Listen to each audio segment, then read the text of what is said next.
네, 시작하도록 하겠습니다. 다시 소개해 드릴게요. 저 메이저 수학학원 대표원장 성정길입니다. 제 소개를 간단히 드리도록 하겠습니다. 제가 분당 설명회를 되게 오랜만에 왔어요. 저는 여기 대표원장이고 서울대학교 수학과 나왔고요. 그리고 천재교육에서 수학의 힘이라는 책이 있거든요. 초등, 중등, 고등 다 해서 한 67권 정도 책을 썼고요. 그리고 여기 그 분당 메이저 수학학원과 반포 메이저 수학학원의 대표 원장입니다. 혹시 황농문 교수님이라고 아시나요? 네, 들어보셨다. 한번 손 들어 보시겠어요? 그래도 많이 들어보셨네요. 네. 유튜브에다가 황농문 혹은 몰입 이렇게 검색을 해보시면 많이 나와요. 세바시 영상이 수백만 회 조회수가 나왔더라고요. 유튜브에다가 치면 나오는데 이 책이 또 많이 선풍적인 인기를 끌었더라고요. 한 10만 부 이상 판매가 된 것 같아요. 관심 있는 분은 읽어보셔도 좋을 것 같습니다. 이게 유튜브에다 검색해봐도 충분한 것 같아요. 네, 여기 보시면은 다 해서 100만 회 넘은 것도 있고 세바시 영상이 좀 제일 자세하게 나온 것 같아요. 시간도 좀 짧고 그거 참고해 보시면 좋을 것 같아요. 오늘 비가 오잖아요, 그죠? 비 오는데도 불구하고 이렇게 많이 와주셔서 대단히 감사합니다. 비 오는 날이면 저 되게 걱정을 많이 하거든요.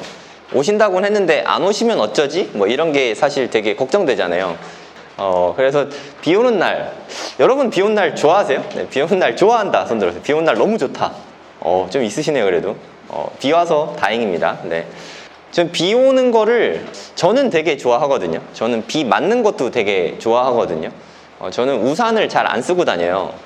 그러니까 건망증이 너무 심해서 우산을 들고 나가면 집에 올 땐 꼭 두고 들어오거든요. 비가 오든 안 오든. 건망증이 워낙 심해가지고 우산을 안 쓴 지 이제 거의 한 20-30년 된 것 같아요. 그러니까 저는 쭉 안 쓰는데 처음에 이렇게 비가 조금 올 때 이렇게 비 맞으면은 되게 찝찝하고 막 그러잖아요. 너무 좀 싫은데 소나기가 주룩주룩 내리면은 이렇게 옷이 다 젖으면은 체념하잖아요, 그죠? 그러면 마음이 뭔가 이렇게 홀가분해져요. 이게 뭔가 탁 놓는 듯한, 그래, 될 대로 되라 하고 비 오는 거를 오히려 맞는 거를 즐길 수 있거든요. 저는 수학 공부도 약간 좀 그런 느낌이라고 생각해요. 조금씩 할 때는 되게 하기 싫고 좀 해도 솔직히 성적 안 오르잖아요. 조금씩 하는데 뭐가 오르겠어요. 내가 50점, 60점, 70점 맞는 학생인데 수학 공부 1시간 했다고 5점 오르고 2시간 했다고 10점 오르고 막 이렇지 않잖아요. 재미가 없거든요, 사실. 근데 만약에 쑥 빠져서 미친 듯이 수학 공부를 하면 갑자기 한 번에 이렇게 쭉 오르거든요. 그러면 재밌어지거든요. 네, 그거를 나타내는 개념인 것 같아요. 이 몰입이라는 이런 게 제가 30년 전부터 경험하고 있는 건데 이거를 제가 남들 앞에서 몰입에 대해서 이렇게 강조하진 않았지만 한 2-3년 전에 황농문 교수님의 몰입이라는 이런 책을 읽고 영상을 보고서 제 공감을 되게 많이 했어요. 학창 시절에 이 덕분에 공부도 좀 잘하게 됐고 제가 이렇게 학원을 키우게 된 것도 이 시기에 학원 애들 가르치는 티칭에 되게 몰입을 많이 했었고 또 한때는 제가 마라토너거든요. 달리기에 좀 몰입을 해서 제가 3시간 8분이 났어요. 마라톤 풀코스가. 그러니까 한 가지에 몰입하면 뭐든지 성공할 수 있구나. 저는 이게 깨달음을 얻고 그게 되게 어렸을 때 깨달음을 얻었으니까 그래서 30년 동안 이렇게 행복하게 잘 살고 있거든요. 이런 경험 중에 제가 일부를 오늘 좀 소개를 해드리고자 합니다. 몰입이라는 게 되게 중요하다는 건 알잖아요, 그쵸? 몰입 너무 중요하죠. 모든 어머님들과 제 바람일 것 같아요. 애들이 수학에 몰입하면 얼마나 행복할까. 수학에 몰입만 하면 얼마나 좋을까, 그죠? 저도 그렇고 어머님들도 다 바람이 마찬가지일 거라고 생각합니다. 하지만 좀 대체 어떻게 해야 수학에 몰입하고 성적이 향상될 수 있을까? 이런 게 좀 궁금하실 거라고 생각해요. 늘 가장 큰 궁금증이라고 생각하거든요. 제 성적표를 깝니다. 제 성적표. 제가 성적표를 얼마 전에 짐 정리하다가 우연히 발견했어요. 이것도 제가 며칠 전에 찍은 사진이에요. 제 겁니다. 여기 보시면은 성정길 써있죠. 좀 흐려서 안 보일 수 있는데 저는 다 제가 읽어드릴게요. 성정길. 그러니까 중학교 2학년 때예요. 중학교 2학년 때. 제가 신사중학교 나왔거든요. 압구정동에 있는 학교인데 보시면 과학 100점이에요. 뭐 영어 잘한 건 아니지만 90점이에요. 한문 94점, 기술과정 97점. 뭐 그렇게 나쁘지 않잖아요, 그쵸? 근데 정작 중요한 수학 60점. 수학 60점. 네, 제가 초반에 제가 서울대 수학과 하면은 또 뭐 공부 잘했으니까 이런 시선으로 보던 분이 분명히 있을 거예요, 그쵸? 그럼 중학교 2학년 때 뭐 한 번 밀렸어 갖고 60점 나온 거 아니냐 하는 또 의심의 눈초리가 있을 수 있으니까 한번 볼게요. 이 중3 때예요, 중3 때 59점. 심지어 평균이 63점인데 평균보다 낮았어요, 그쵸? 보통 이하의 학생이란 뜻이에요. 이거 보면 되게 안심되지 않나요?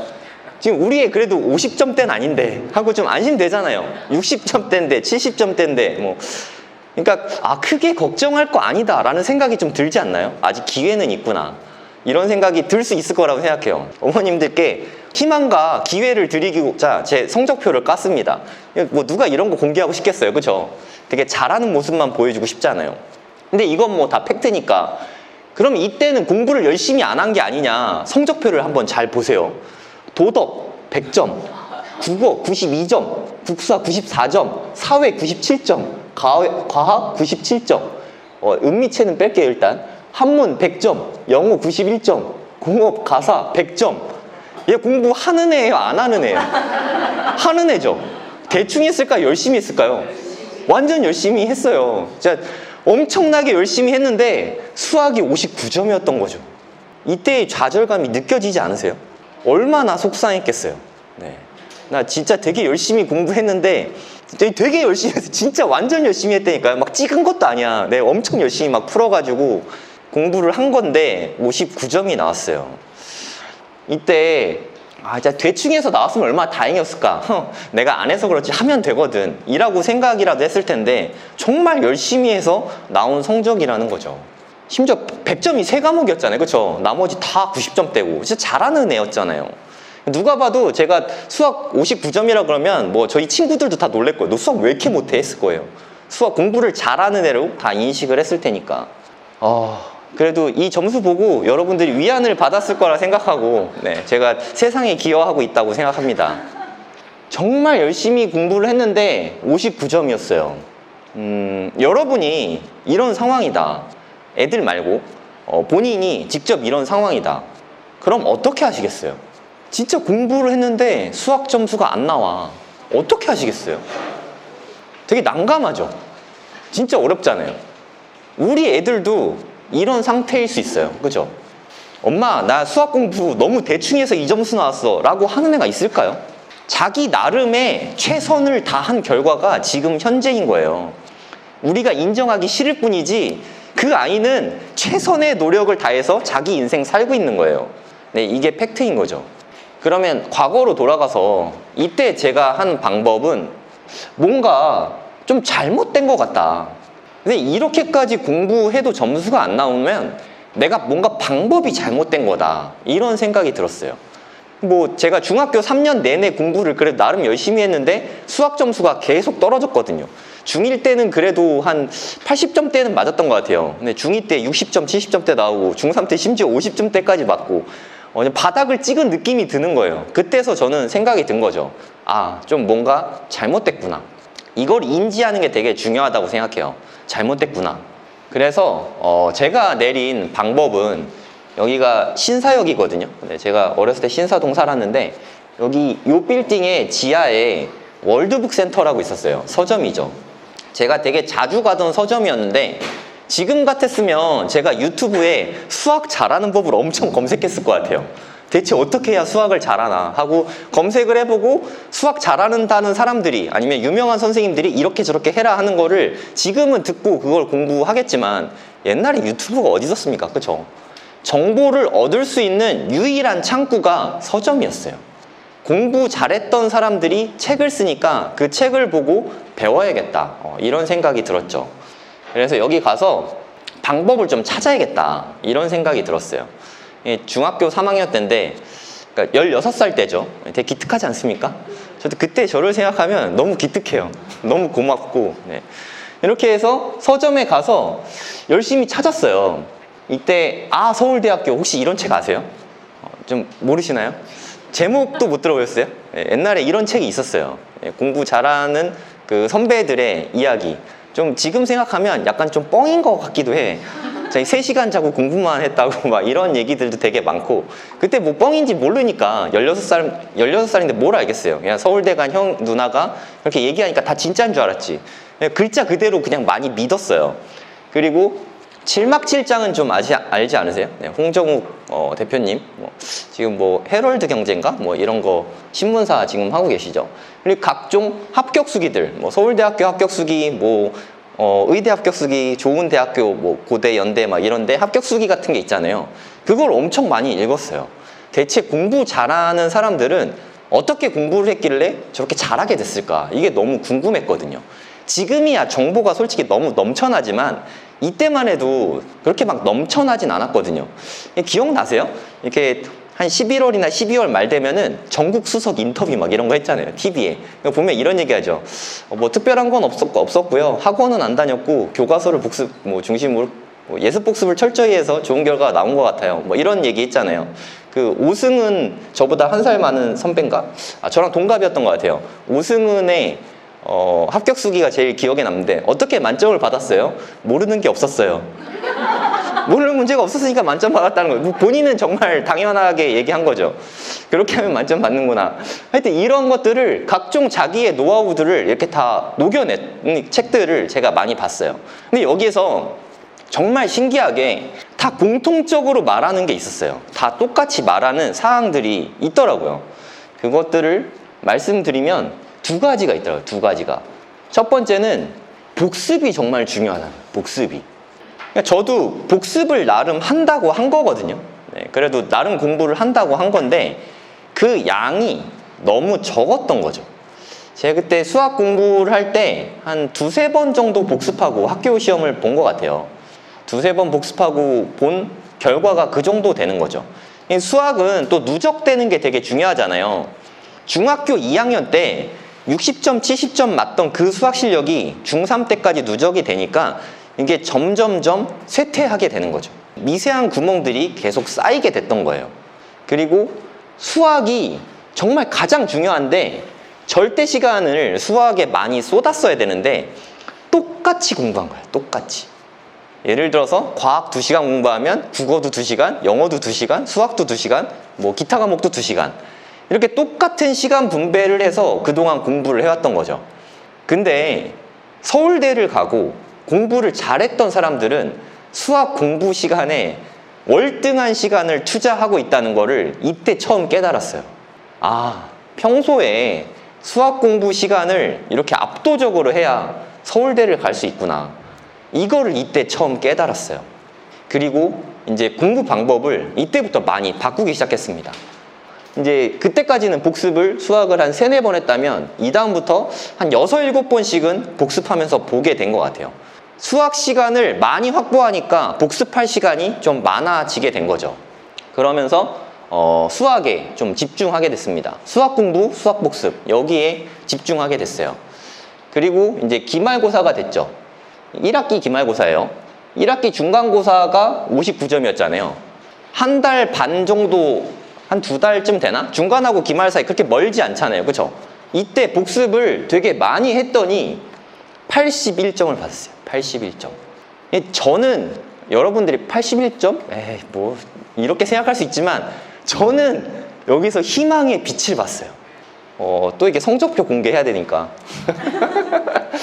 제가 어저께 이거는 다시 다 촬영을 했어요. 수학. 81점이라면 왜 70점이지? 제가 뻥치진 않거든요. 이 비밀을 아세요? 여기 보시면 1학기 평균이잖아요.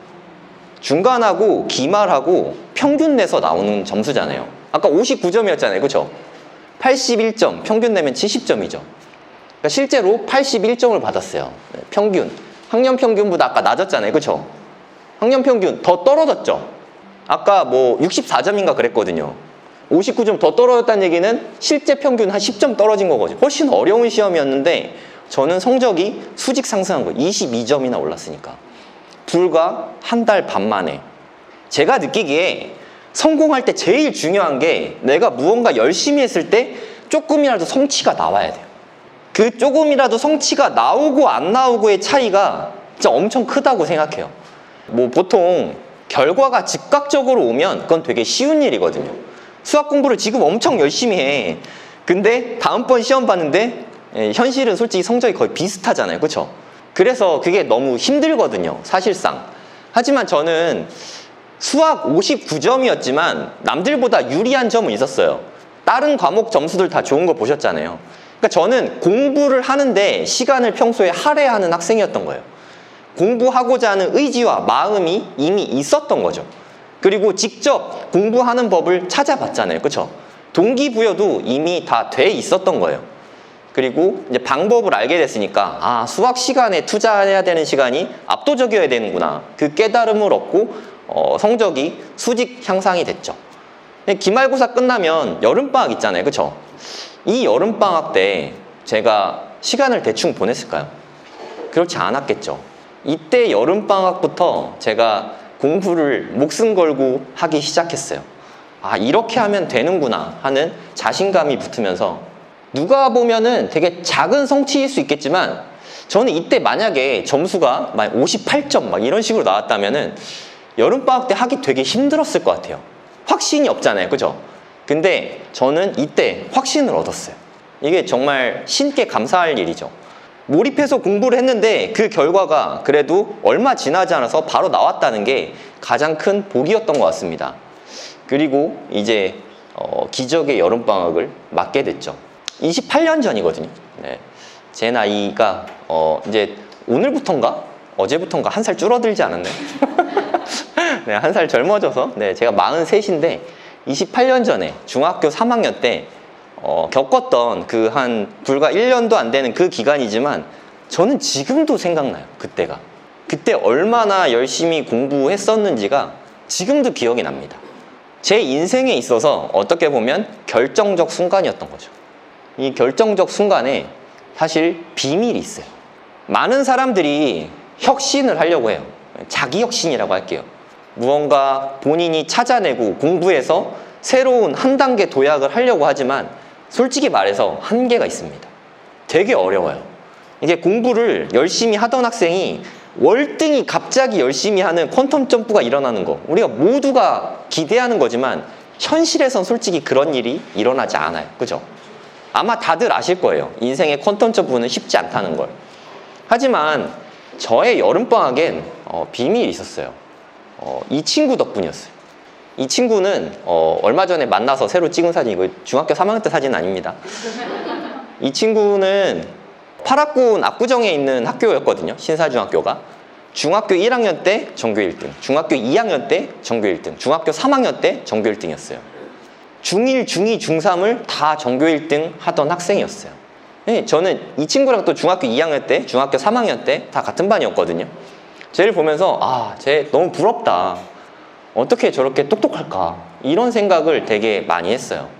근데 이맘때쯤에 이제 공부 시간을 늘리고 하려고 하다가 이 친구랑 같은 독서실에 다니게 됐어요. 미성아파트 단지 내 독서실이었는데 거기 다니면서 얘가 어떻게 공부하는지를 바로 옆에서 보잖아요. 아, 사람이 공부를 저만큼 할 수 있구나 하는 거를 그때 느꼈어요. 사실 이게 그 중간고사와 기말고사 사이쯤이었어요. 중간고사 끝나고 얼마 안 됐을 때였거든요. 그때 이걸 보고 되게 자극을 엄청 많이 받았어요. 인간이 저만큼 공부를 할 수 있구나 라는 걸 처음 느꼈어요. 예를 들어서 나는 학교가 끝나면 바로 독서실은 가요. 하지만 공부하려고 그러면 일단 배가 고프잖아요. 이제 컵라면을 하나 먹고 시작하거든요. 컵라면을 하나 먹으면 졸립잖아요. 그러면 한숨 자고 이제 공부할 준비를 하거든요. 근데 자면은 일단 컵라면 먹고 한숨 자고 일어나면 한 6, 7시쯤 되잖아요. 그럼 또 저녁이라서 슬슬 출출할랑 말랑해요. 아, 16살이잖아요. 한참 배고플 나이잖아요. 그리고 뭐 하나 먹고 오고 뭐 애들이랑 잠깐 얘기하거든요. 정말 잠깐. 알고 보면 1시간이었지만 잠깐 얘기하거든요. 그리고 나면 한 8시, 9시 이런 생활을 하고 있는데 이 친구는 정말 학교에서 오자마자 바로 책 피고 공부하고 끝나자마자 뭐 학원 갔다 와서 바로 공부하고 제가 얘가 책상 앞에 앉아서 딴짓하는 걸 거의 못 봤어요. 그때 제가 깨달음이 아주 세게 왔어요. 뭐 현타 왔다 그러나? 아, 제가 전교 1등으로 태어난 게 아니구나. 쟤보다 공부를 열심히 하는 사람은 내가 인생에서 본 적이 없는 것 같다. 얘는 전교 1등이 될 수밖에 없게 공부한 거구나. 그때 되게 많은 깨달음이 왔어요. 그리고 제가 결심한 거는 내가 성적은 몰라도 전교에서 공부는 제일 많이 해야겠다. 이 생각을 했어요. 그 다음부터 계획을 짰습니다. 지금 생각하면 약간 무지막지하게 짰어요. 밤 12시에 자서 새벽 5시에 일어나서 공부해야지. 이렇게 짰어요. 근데 제가 기적의 여름방학이라고 적었잖아요. 기적의 여름방학. 이거를 지켜냈어요. 저는 그게 핵심이라고 생각해요. 그걸 해냈어요. 11시까지 독서실에서 공부를 하면 집에 가서 최대한 빨리 자려고 노력을 했어요. 다행히 그때는 스마트폰이 없었잖아요.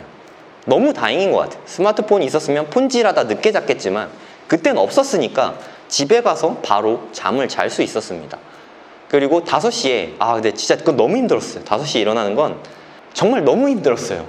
그래도 저는 이번에 공부 못하면 정말 나 공부를 성공하지 못하면 죽어야겠다. 진짜 목숨 걸고 공부했거든요. 아니 그 죽는 것보단 5시에 일어나는 게 낫잖아요. 그래서 일어났거든요. 일어나서 아침에 제가 영어가 제일 약했으니까 영어 공부를 했어요. 근데 아침에 일어나서 학교 가기 전에 1시간 공부한 게 중요한 게 아니라 새벽 5시에 일어나서 공부를 한 학생이 하루를 허투루 보낼 수가 없다고 생각합니다. 난 새벽 5시에 일어나서 이렇게 열심히 사는데 친구들이 놀고 히히덕거린다고 나도 공부 안 하고 같이 히히덕거릴 수가 없었던 거죠. 그렇게 같이 공부를 했어요. 그렇게 여름방학을 보내게 됐죠. 수학 몰입을 하고 이제 뭐 여기까지 왔잖아요. 그쵸? 이게 10월 26일이잖아요. 그쵸? 2학기 중간고사예요. 2학기 중간고사. 수학 여전히 학년 평균 59점이죠. 86점 또 조금 올랐어요. 그죠? 네. 좀 아쉽긴 한데 어찌됐든 조금 올랐어요. 사실 이때 공부한 게 3학년 2학기 기하 공부는 그렇게 많이 안 하잖아요. 그때부터 고1고 공부를 되게 많이 했어요. 네, 일반 수학의 정석 실력편을 수학에 몰입해서 수학 위주로 공부를 했었거든요. 점수는 86점이지만 이때 수학 공부량은 실로 엄청났습니다. 기말고사는 성적표 제가 엄청 열심히 찾아봤는데 없더라고요. 네, 30년 된 성적표니까 어저께 다시 다 뒤져봤는데 못 찾았어요. 근데 아마 3학년 2학기 마지막 기말고사는 시험 되게 쉽게 내잖아요. 네, 엄청 쉬웠을 거예요. 점수가 의미가 있진 않습니다. 그 다음에도 계속 몰입을 해서 저희 때는 그 연합고사 봤거든요. 고임 연합고사. 이때 수학은 1개 틀렸던 것 같아요. 계속 좀 올라가죠. 근데 제일 중요한 건 사실 고1 수학 실력 정석을 이때부터 반복해서 계속 풀었어요. 네, 3학년 기말고사, 그러니까 1학기 기말고사 끝나자마자 한 7월쯤 되죠. 그때부터 정말 수학 정석만 계속 풀었어요. 제가 수학 정석을 얼마나 사랑했냐면 고1 때 미술 막 대생, 자유주제 막 이런 거 하잖아요. 저는 정석 그렸어요. 내가 늘 보는 게 정석밖에 없으니까 정석 하루 종일 정석만 보고 공부했어요. 하루 종일. 그 정석책이 하드커버로 돼 있잖아요. 하도 많이 봐서 진짜 표지가 너덜너덜했어요. 하드커버인데. 그래서 제가 테이프로 그 노란색 박스 테이프 있잖아요. 그걸로 붙여가면서 공부했어요. 정말 매일 그것만 봤거든요. 그리고 보면은 앞부분 한 중간 이상까지는 정말 새카맸어요. 여러 번 복습해서 보면 그게 종이가 새카매지거든요. 네, 복습 많이 하신 분들은 무슨 말인지 알 텐데 그냥 오직 거의 모든 시간을 수학 공부, 그것도 실력 정석 공부만 계속했어요. 네, 저한테 있어서 공부 이꼴 수학의 정석이었어요. 실력 수학의 정석. 지금도 풉니다. 실력 수학의 정석. 이 결과가 현대고등학교에 입학하고 이제 시험을 봤죠. 고1 1학기 중간고사, 기말고사 평균 100점이면 둘 다 100점 맞은 거잖아요. 그쵸? 그러니까 중간고사도 100점 맞고 기말고사도 100점 맞고 2학기 때도 쭉 100점 맞았어요. 중3 때 수학 1학기 때 59점 받던 학생이 중학교랑 고등학교랑 4차원의 벽이 있는 거 아시죠? 보통 등수가 2배 되거든요. 10등이면 20등 되고 20등이면 40등 되는 게 보통이거든요. 근데 오히려 중3 때 점수가 59점이었는데 고1 때 100점을 맞았어요. 저는 정말 많은 학생들을 가르쳤지만 저 같은 케이스는 들어본 적도 본 적도 거의 없거든요. 이게 다 수학에 몰입해서 수학만 공부해서 얻어진 결과라고 생각해요. 그럼 이쯤 되면 또 그렇게 생각하잖아요. 수학만 100점 맞고 나머진 다 죽순 거 아니야? 라고 생각할 수 있잖아요. 그죠? 제 고1 때 성적표입니다. 별게 다 있죠. 고1 때 그거 뭐 있잖아요. 이거 별별별별 보시면 알지 않아요? 꼬리표잖아요. 꼬리표. 이거 뭐 위조가 가능하겠습니까? 꼬리표입니다. 국어 100점, 수학 100점, 과학 100점. 36점은 못한 거 아니에요. 이거 객관식 그 실기 점수가 따로 있습니다. 네, 보시면 한 개 틀린 거예요. 음악은 좀 못한 것 같은데 뭐 2개 틀렸어요. 영어 92점, 그리고 불어 100점, 기술 100점. 100점이 5과목이었어요. 고등학교에서 현대고 이게 되게 파락군 학교잖아요. 그쵸? 공부 못하는 학교 아니거든요. 예, 저희 학년에 서울대학교만 33명 갔어요. 네, 그때만 해도 뭐 과학고가 이렇게 많지 않아가지고 영재고 이렇게 많지 않았거든요. 그러니까 되게 공부 잘하는 학교인데 100점 5과목 맞았고, 이때 국어 평균이 32점인가 그랬어요. 근데 100점 맞았잖아요. 그리고 수학 평균이 37점인가 되는데 100점 맞았잖아요. 수학만 그만큼 해도 다른 과목들 점수가 충분히 잘 나올 수 있다는 뜻이죠. 오히려 수학에 집중을 하면 나중에 시험 기간에 여유가 더 생기니까 다른 과목들 공부할 여유가 훨씬 더 많이 생깁니다. 1년 만에, 그것도 중학교에서 고등학교 점수가 59점에서 안정적인 100점으로 갔던 거죠. 솔직히 말해서 저희 반에 수학 100점 맞은 사람 저 한 명이었어요. 수학 100점이 지극히 드물었어요. 정말 어려웠거든요. 심지어 공부 되게 잘하던 저희 반 반장도 야, 이거 문제 이상한 거 아니냐고, 이거 실력 정석 몇 번에 나오는 문제야 라고 말할 정도였어요. 그때만 해도 실력 정석에서 시험 문제 많이 나왔거든요. 이게 수학만 봐서 그랬어요. 수학만 봐서. 제가 이때 실력 정석을 한 13번쯤 복습을 했거든요. 누군가 이렇게 생각할 거예요. 실력 정석 13번을 보는 게 말이 돼? 뻥 아니야? 라고 의심할 수 있어요. 처음에 한 번 볼 때는 적어도 3개월 이상 걸리는 게 맞죠. 두 번째 볼 때는 뭐 한 달 정도면 복습이니까 볼 수 있잖아요. 세 번째는, 네 번째는, 다섯 번째는 계속 기간이 줄어듭니다. 나중에 볼 때는 그러니까 뭐 한 2, 3일이면 다 볼 수 있어요. 한 권을. 결국엔 수학이 효자 과목이 된 거죠. 저한테 있어서. 지금 수학학원 하고 있잖아요. 심지어 대학에서 수학을 전공까지 했어요. 네, 이거는 뭐 세상에 한 장밖에 없는 거예요. 졸업증명서가 아니라 졸업증서. 제 졸업증이에요. 졸업장. 네, 이것도 어저께 촬영해왔어요. 오늘 설명하려고. 네, 서울대학교 수학과. 수리과학부 나왔는데 왜 수학과 나왔다고 거짓말 하냐. 수리과학이 수학입니다. 누가 그러시더라고요. 수리과학이 수학입니다. 네, 서울대 수학과는 사실 없어요. 서울대 수리과학부예요. 저는 사실 지금은 분당 살고 있지 않는데, 분당은 여기서부터 제가 수학학원을 열기 시작했거든요. 저에게 있어서 뭐 고향 같은 곳이에요. 제가 여름방학부터는 좀 학생들하고 좀 가까이서, 매우 가까이서 학생들을 지도도 하고 동기부여도 하고 좀 수학도 가르쳐 줄 수 있는 기회들을 좀 많이 만들려고 하고 있어요. 이번 여름방학부터 상담도 할 거고 학생도 좀 가르칠 거고 설명회도 좀 자주 하려고 하거든요. 되게 오랜만이긴 한데 지금 그러기에 좀 괜찮은 시기인 것 같기도 해요. 제가 사실 양명우라는 그 친구가 없었다면 오늘의 저는 없었을 것 같아요. 그래서 갑자기 3년 전에 불쑥 양명우를 찾아봐야겠다 생각해서 찾아본 거예요. 그만큼 그 친구가 없었다면 지금의 저는 없었을 거라고 생각해요. 학생들도 본인은 아마 뭔가 뛰어넘어 가고 싶은 의지는 되게 많을 거예요. 세상에 공부 못하고 싶은 아이는 없습니다. 부자 되고 싶지 않은 사람 없는 거랑 똑같아요. 공부 잘하고 싶다는 욕구 없는 사람은 아예 없어요. 제가 한 명도 본 적이 없어요. 누구나 다 열심히 하고 싶은데 아주 작은 계기, 그 하나가 되게 중요하다고 생각하거든요. 제가 학생들에게 좀 그 계기를 만들어주고 싶어요. 수학 몰입을 해서 좀 성과가 나온다면, 만약 그 학생이 고1이라면 고1이 사실 좀 제일 문제긴 하죠. 고1 1학기 때 점수가 안 나왔으면 2학기 때 잘 나오기는 솔직히 거의 불가능하거든요. 근데 저는 여름방학 때 수학에 집중하게 해서 만약에 2학기 중간고사에서 좋은 성적이, 본인이 공부를 하고 성적이 조금이라도 오르면 성취감을 얻게 되잖아요. 그게 앞으로 공부하는데 원동력이 될 거라고 생각하거든요. 제가 그 계기를 좀 만들어주고 싶어요. 네. 앞으로 거기에 좀 집중을 해볼 생각입니다. 자세한 건 홍인철 원장님이 이따가 말씀을 할 거예요. 제가 사실 우리 학원을 만들 때 컨셉 자체가 빡센 학원이었어요. 빡센 학원. 빡세게 애들을 키우면 어찌됐든 성공하든가 실패하든가 뭐 둘 중에 하나가 될 테니까. 근데 현실적으로는 못 견디는 학생이 많은 거죠. 공부를 많이 시키고 하면 되는 거 아는데 너무 힘드니까. 동기부여가 좀 덜 되어 있는 거기도 하고 자기 확신도 좀 부족한 거기도 하죠. 이런 부분을 조금 보완을 좀 해줬으면 하는 생각을 많이 하고 있어요.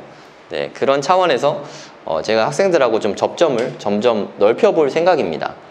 이제 수학 몰입을 좀 방학 때마다 좀 해볼 수 있는 기회들을 좀 만들어 보고 싶어요.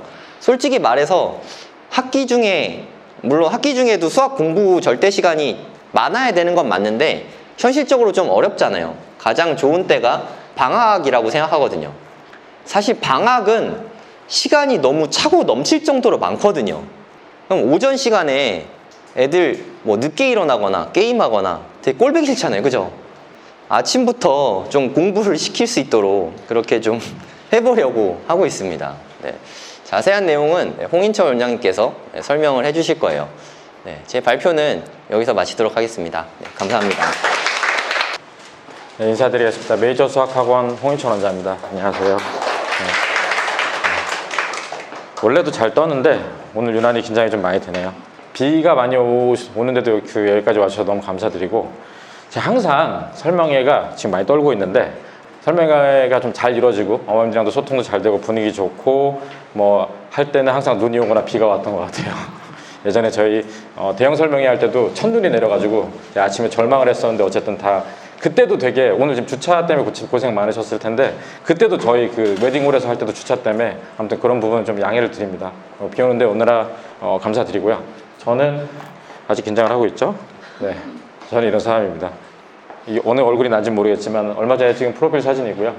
서울대를 졸업했고 여기 분당에 와서 2012년부터 이제 강의를 해서 중학생, 고등학생, 지금도 이제 많이 계속 가르치고 있는 거고요. 네, 입시도 하고, 얼마 전에 이제 킬러 문항이랑 문제가 되게 되는 뉴스 기사 나서 궁금 많이 하실 텐데, 저희 다음 주에 하는 그 고교 진학 일반고 가이드 하는 설명회 할 때 제가 뒷부분 얘기할 때 그 킬러 문항 없어지는 그거에 대해서 그러면 앞으로 이제 고1이나 중등 애들이 어떻게 대응하는지는 제가 고민한 부분은 말씀드릴 예정입니다. 그래서 말씀드리기 전에 여름방학 그 방학생활 들어가기 전이든 언제든 저희가 이제 항상 이 진단평가를 보면서 이제 상담 신청을 받아서 제가 직접 1시간 정도 상담을 해드리거든요. 그래서 이 진단평가 신청은 나중에 이제 학원으로 전화를 해주시거나 아니면 저희 나가시면서 이제 신청을 해주시면, 보통 제가 이제 수업은 4시부터 하니까 그 전에 2시나 3시 이렇게 시간 맞는 시간에 아이가 와서 시험 보는 시간 별도로 하고, 그 뒤로 거기에 관련해서 이제 그 결과 자료를 들고 저랑 1시간 정도 상담을 와서 방문해서 하셔도 되고, 아니면 이제 급하면 전화 달라고 하시면 제가 전화 드리거든요. 네, 그렇게 해서 이제 진단평가를 진행을 하고 있고요. 요거는 저희가 그 새 교육과정 그때 바뀌었을 때 6개월 동안 그 강사분들이랑 그 고민해서 만든 시험지고요. 먼저 말씀드린 거는 문제가 어려워요. 그러니까 이 시험을 못 봤다고 이제 너무 체근 안 하셨으면 좋겠어요. 제 경험에 의하면 중학생이 고등상 시험을 봤을 때 50에서 55점 정도를 받잖아요. 그럼 보통은 아이가 센 같은 유형석 말고 실력 정석이든 아니면 전국연합 기출 나오는 거를 최소 심화를 한두 번 정도 빈 구멍이 있지만 본 상태 정도의 좀 머리 좋은 아이들이 55점 정도 나오거든요. 그래서 그 아이들이 여기 와서 되게 열심히 하면 낙생까지는 아니더라도 일반 그냥 보통 좀 고등학교에서 1등급 나오는 걸 많이 봤어요.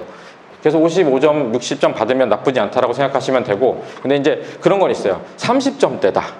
그거는 저랑 얘기를 좀 하셔야 돼요. 그러니까 왜냐하면 얘기가 나쁜 얘기는 아니에요. 그러니까 왜냐하면 뒤에 어려운 문제가 있어서 그런 건데, 앞부분 되게 쉬운 기초 문제가 유형별로 깔려 있는데 만약 그게 점수가 한 40몇 점, 50몇 점까지 안 나온다면 그거는 제가 항상 말씀드리는데 쌤부터 다시 하셔야 돼요.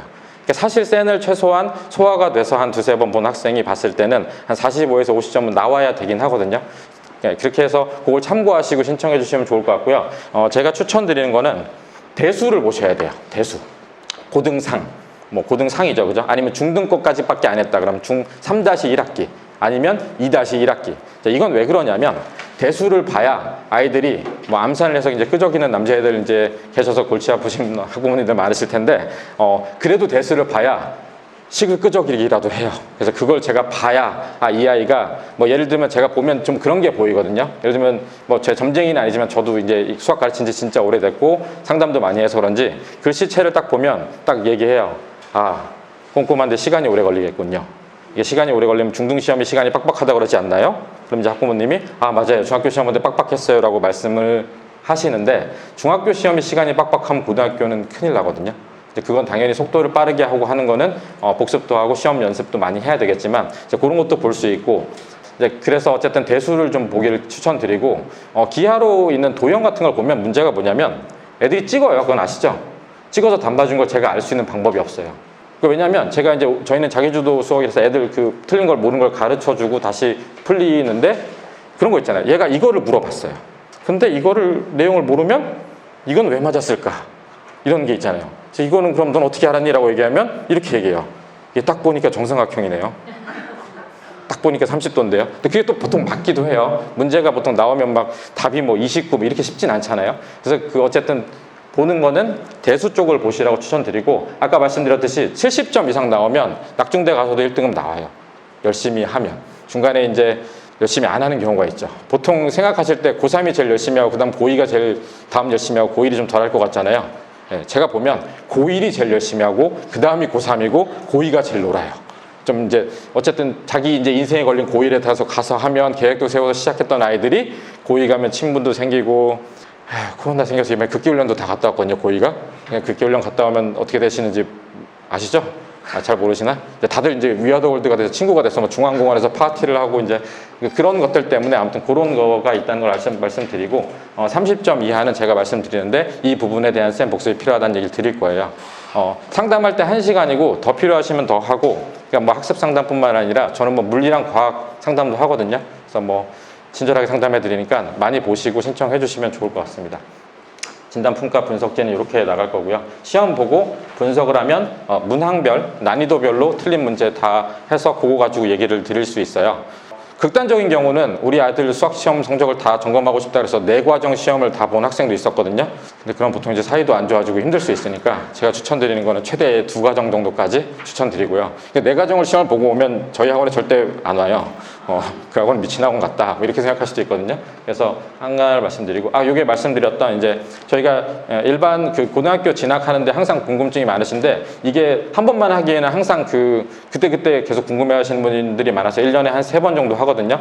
차차 할 때 점점 더 심화된 내용으로 들어가요. 각 학교별로. 그래서 이제 요거는 고교 진학 가이드를 할 때 뭐 지원 방법뿐만 아니라 각 학교의 이제 시험 이번에 중간고사 나온 특성이나 이런 거 다 말씀드릴 거고요. 추가로 제가 이번에 이제 킬러 문항 없애면서 나온 제가 이제 고3도 가르치고 있는데 그 아이들과 고민하면서 이제 어떻게 하겠다는 거를 그러면 그 아이들 고민하는 그 부분이 어떻게 될 것인가가 지금 현재 중학생들은 어떤 준비를 하느냐 어떻게 바뀔 건지 물론 저의 예측일 수도 있지만 제가 제 나름대로 그동안 가르쳤던 노하우를 바탕으로 말씀을 드리겠습니다. 그래서 이거는 학원으로 신청해 주셔도 되고 나가시면서 신청해 주시면 오시면 되고요.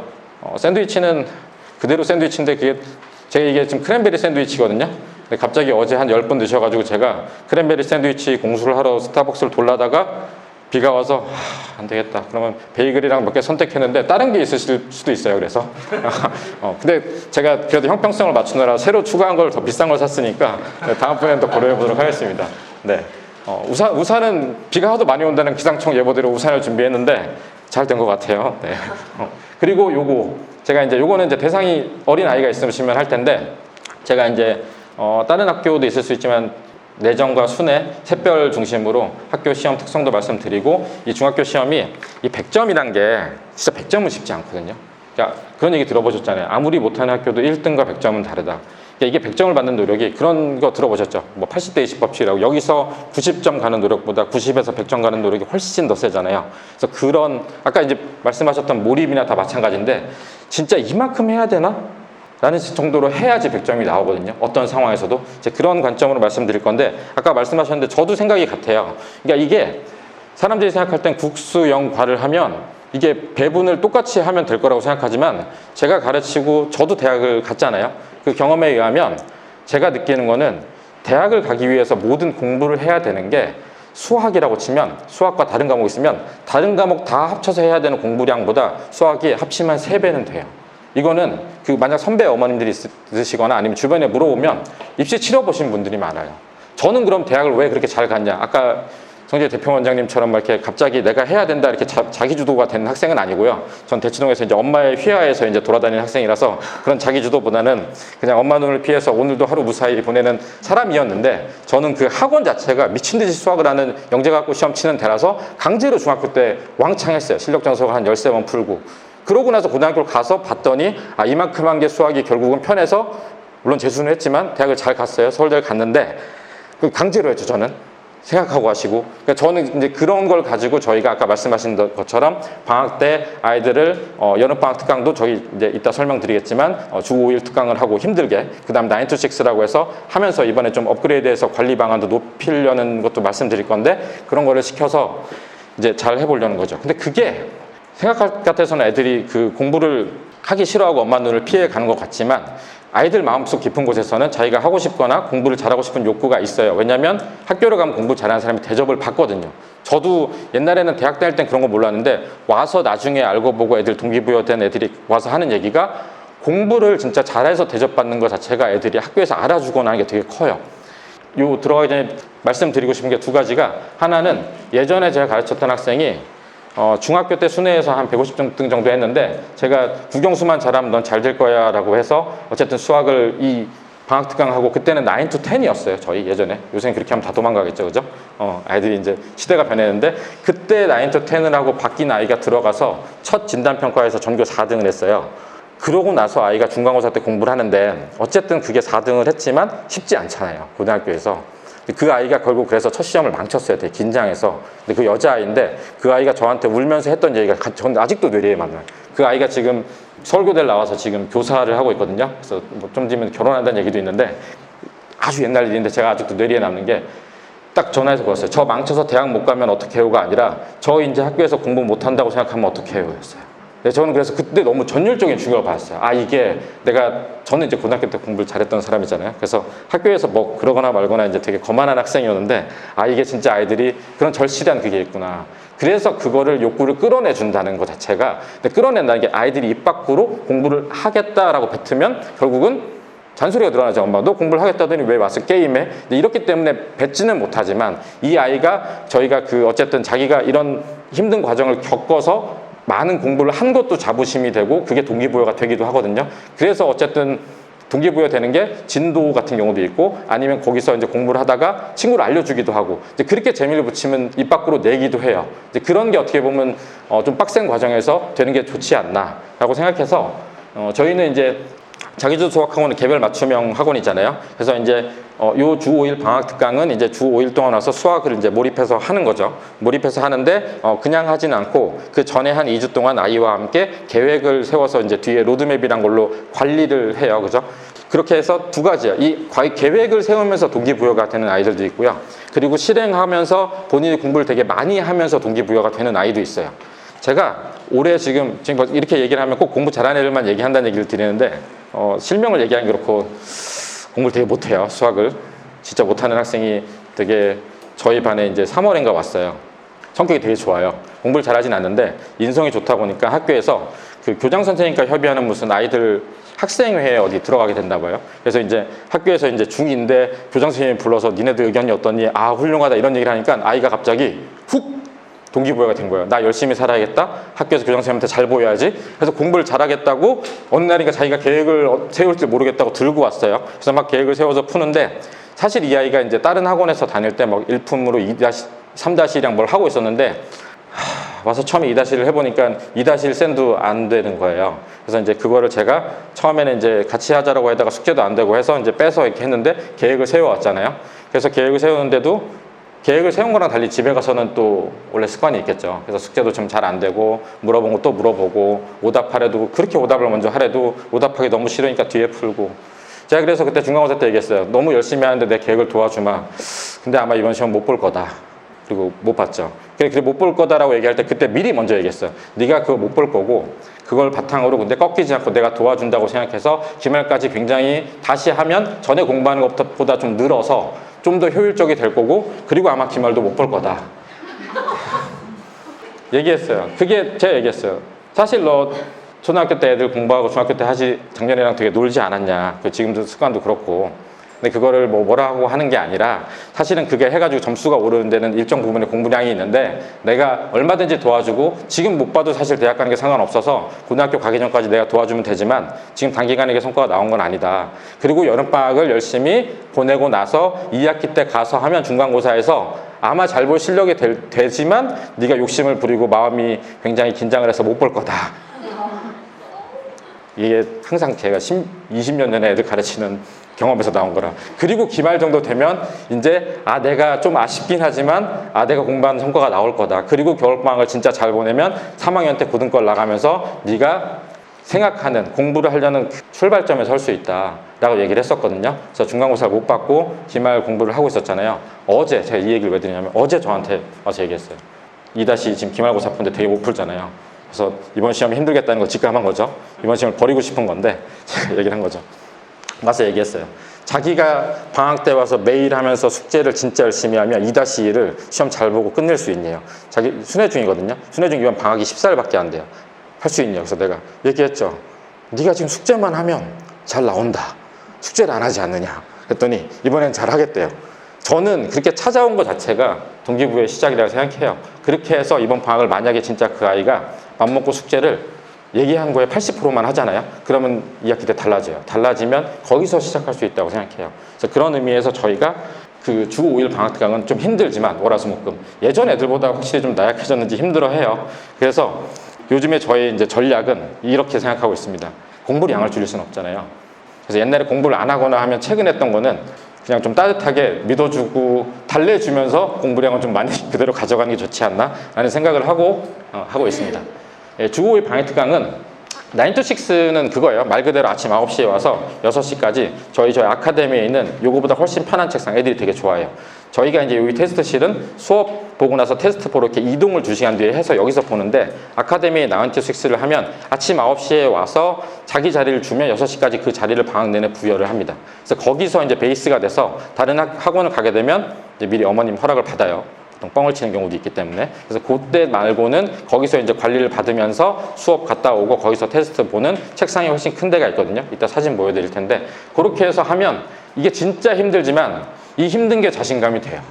그러니까 아이들이 느끼는 거는 그러니까 자기가 잘하고 있다는 거를 느끼는 거잖아요. 그러니까 잘하고 있는 걸 느끼려면 두 가지가 있어요. 나 뭐 하고 있어? 진도. 근데 그리고 나 그래도 되게 니들 안 할 때 내가 너무 힘들지만 뭔가를 해서 했다라는 그 자부심.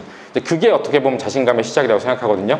그 자신감을 키워서 아이들이 바뀌는데 가장 좋은 게 9to6랑 주 5회를 병행하면 되더라고요. 이게 진짜 저는 이게 정말 된다고 믿는 이유가 제가 이거를 9to6랑 9to10 옛날에 한 거 10년 이상 하잖아요. 모두 다 바뀌는 건 아니에요. 제가 오늘 보면 우리 애가 가면 확 바뀌어 오겠지. 그거를 아닐 수는 있지만 이때 변화가 제일 많이 일어났어요. 그러니까 뭐 예를 들면 공부를 좀 안 하던 학생이 여기서 습관이 들어서 진짜 얼마큼 해야 되는지를 깨달아서 그걸 하기 시작했을 때 그렇게 됐을 때 결국은 기출문제도 보고해서 점수가 나오고 애들도 알려주게 됐을 때 이게 진짜 이 정도 해야 되는구나를 느꼈을 때 그 아이들이 느꼈을 때 그렇게 해서 작년에 겨울에 이런 9to6를 해서 아이들이 확 달라져서 중앙고를 가면 안 됐던 아이들이 중앙고를 간 아이들 2명, 3명이 있어요. 저희 반에 지금 중앙고 1학년 3명이거든요. 근데 걔네들이 확 달라져서 자기들이 시험 전에 얼마큼 뭘 해야 되는지를 느껴서 스스로 알아서 해요. 그게 나중에 저 말씀드릴 자기주도 수학이 그게 가장 중요하다고 생각하거든요.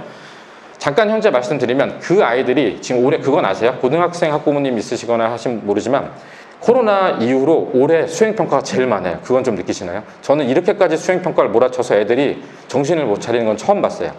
그래서 5월에 고2뿐만 아니라 고1 중학생들이 다 수행평가하고 밤새고 하느라고 게다가 또 애들이 수행평가를 예전부터 계속 해오던 거면 적당히 한번 열심히 했다가 좀 줄어들 수도 있는데 오랜만에 다시 하니까 애들이 다 목숨 걸고 하는 거예요.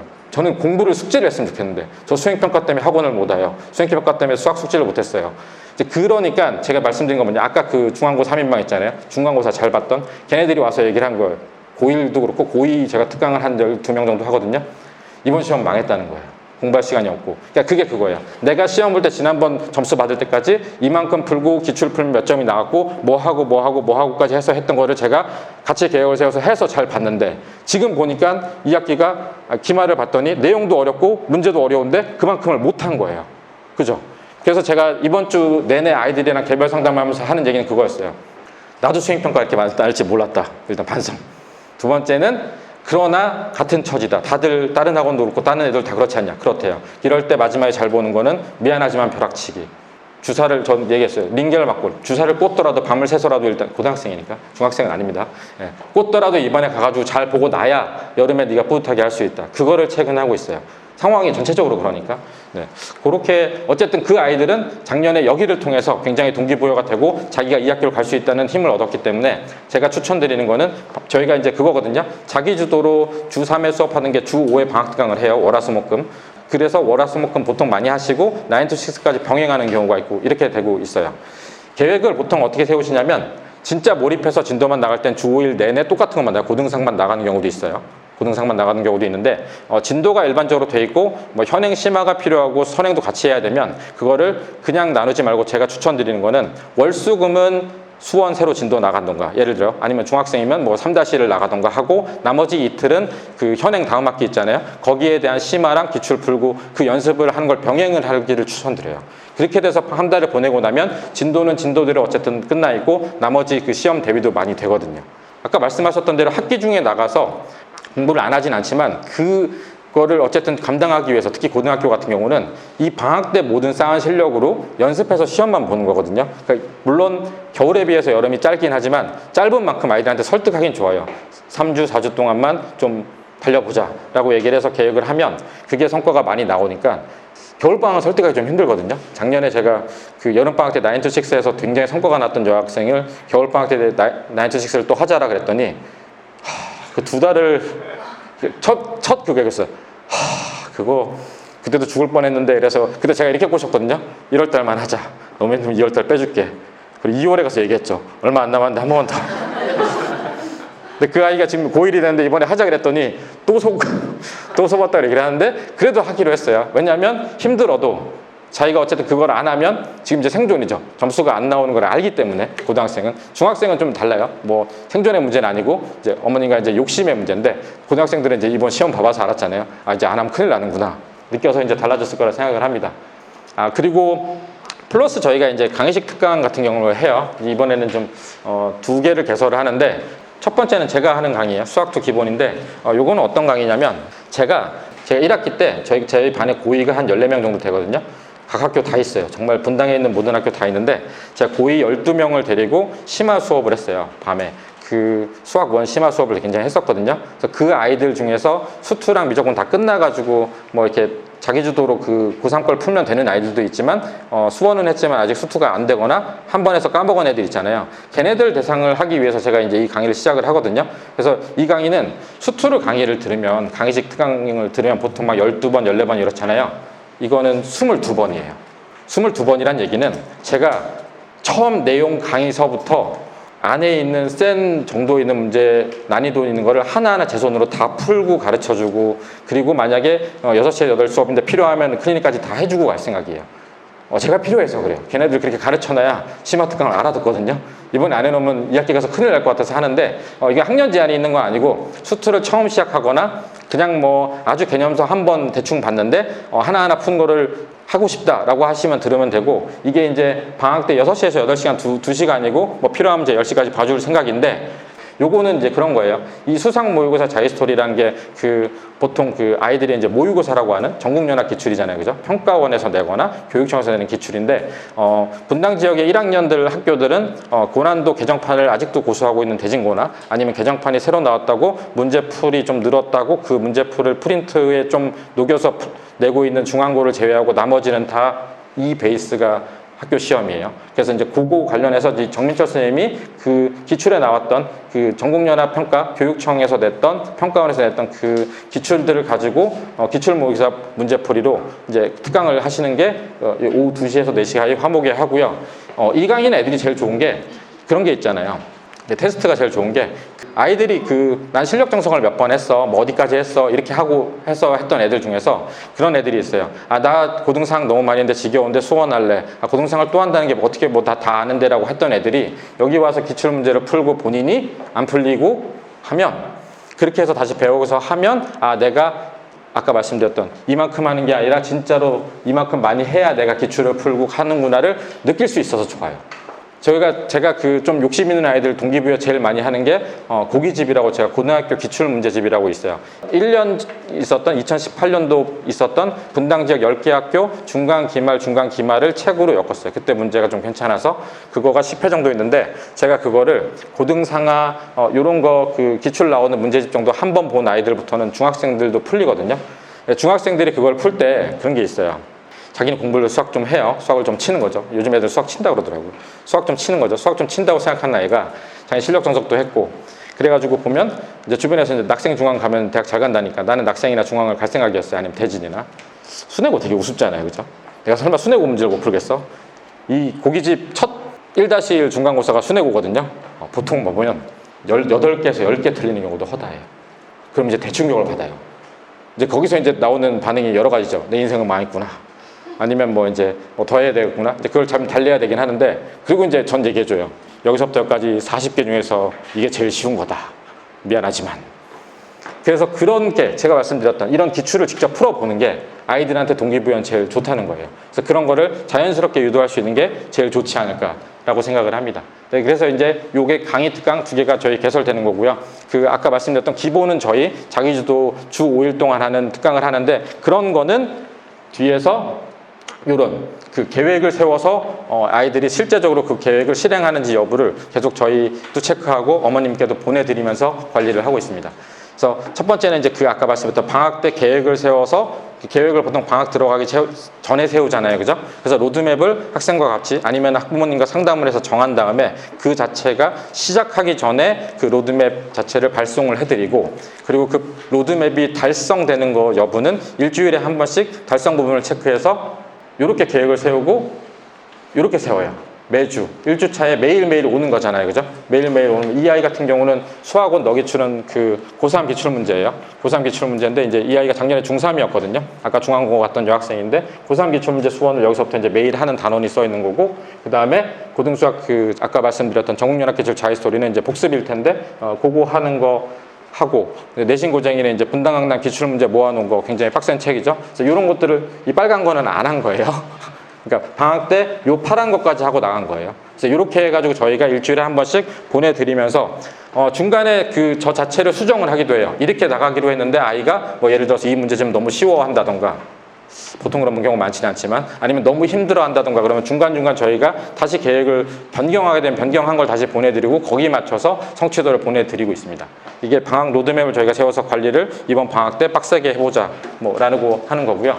9to6는 원래 양식은 이거예요. 뒤에 이제 약간 바뀐 양식 말씀드릴 텐데 일단은 주 5회 수업 학생 중에서 신청을 받아서 선발을 하고 있습니다. 근데 이제 자리가 한 35, 6석 정도 있는데 보통은 거의 신청자랑 마감자랑 비슷하긴 해요. 이게 막상 이게 시작하면 애들이 너무 거부하는 애들도 있고 해서 하는데 많이 신청해서 하면 확실히 힘든 만큼 큰 보람이 있을 거다라는 말씀드려서 저는 되도록이면 같이 하면 좋을 것 같긴 해요. 그래서 요거는 아침에 오면 양식이 이렇게 바뀔 거거든요.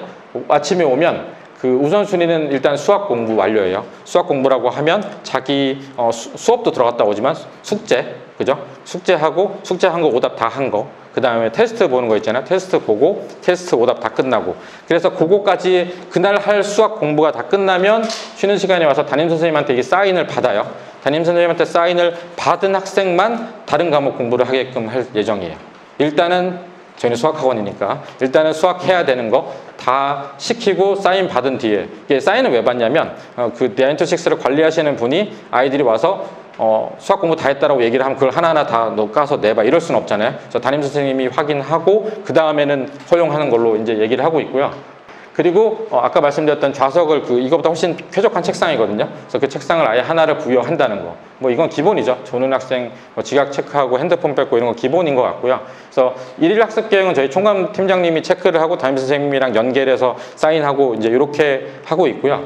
바뀐 거는 이제 이런 거죠. 그러니까 이게 아까 말씀드렸지 우선순위로 수학 공부 완료하는 거를 해서 사인 받고 그 뒤로 뭐 영어나 국어 할 거 있으면 여기다가 계획을 세우는데 계획은 아침에 와서 이제 작성을 하거든요. 1시간 단위로 이렇게 작성을 해요. 1시간 단위로 작성을 하고 여기 이제 본인 스스로 자기가 이제 상중하를 표시하거든요. 이게 참 애매해요. 그죠? 동양인은 그 약간 가운데 쏠리는 경향이 있다고 하잖아요. 그죠? 대부분 중일 것 같죠. 그러니까 저도 이렇게 처음 생각했어요. 이거 만들면서도 이렇게 서양 애들은 이렇게 극단적으로 많이 하는데 동양 애들은 썰릴 것 같잖아요. 근데 자기가 이게 9 to 6까지 해서 아침 와서 공부를 하면 되게 뿌듯한가 봐요. 대부분 상을 쳐요. 나는 오늘 열심히 살았다. 그리고 이제 아이들은 집에 가서 이제 떳떳하게 놀죠. 나는 아침 9시부터 10시까지 이렇게 고생을 했고 그 주말 가도 무슨 퇴근한 직장인처럼 굉장히 당당해요. 나 한 주 고생했는데 이것도 못 놀아? 막 이렇게 얘기를 하는데 저는 그렇게 생각해요. 진짜 여기 걸 다 완수했으면 노는 거 그러니까 그냥 다른 학원은 보내고 좀 약간 여유를 주는, 저는 그렇거든요. 방학 때 주 5일 빡세게 숙제 잘하는 학생은 주말은 좀 줄여줘요. 대신에 이제 주중에 안 했으면 이제 주말에 많이 내고 이제 그렇게 좀 조정을 한다는 말씀 드리고 싶고요. 그 다음에 이제 요거는 원래 있던 제도인데 저희가 이번에도 또 다음 학기 현행 메이저 테스트 인증제를 해요. 예를 들어서 이런 거예요.